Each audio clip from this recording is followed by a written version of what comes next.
Lionel Messi কি তার হ্যাটার্সদের ঠিকমতো কথা বলতে দিবেন না? ভাই, লিওনেল মেসি আজকে ম্যাচের প্রথমেই পেনাল্টি মিস করছেন এবং তারা অনেক দিন পর লিওনেল মেসিকে নিয়ে কথা বলার সুযোগ পাইছিল, বাট লিওনেল মেসি ওই কথা বলার সুযোগটা দেননি। আজকের ম্যাচেও তিনি দুইটি গোল করেছেন। ভাই, এটা কিভাবে সম্ভব? ৩৯ বছর একটা মানুষের বয়স, সে এখনো রেগুলার গোল করছেন এবং একটা দলকে এখনো টানতেছেন।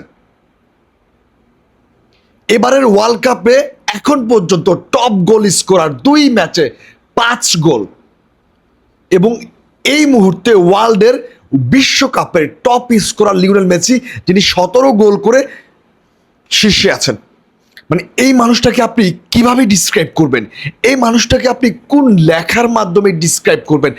কোনো কিছু দিয়ে মানুষটাকে ডিসক্রাইব করা সম্ভব না।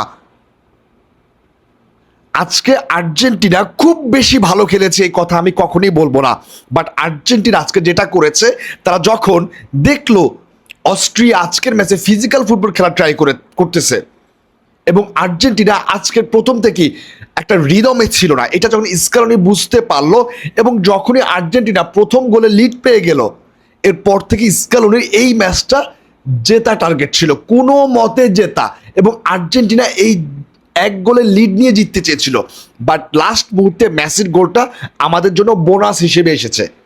মূলত স্কালোনির এই ম্যাচের টার্গেট ছিল 1-0 গোলে লিড নিয়ে জেতা। ভাই, লিওনেল মেসি, স্কালোনি এবং এই টিমটাকে নিয়ে আপনি আসলে কখনো প্রেডিক্ট করতে পারবেন না।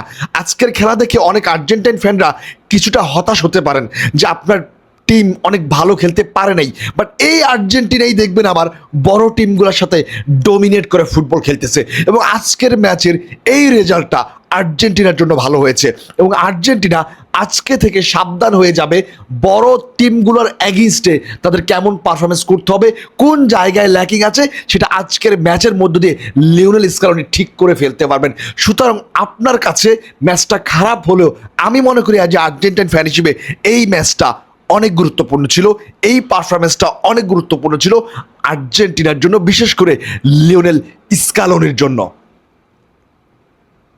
দিন শেষে একটা কথা বলতে চাই, ভাই, তোমরা যারা লিওনেল মেসির হ্যাটার্স আছো, তোমরা এই মানুষটাকে গড মেনে নাও।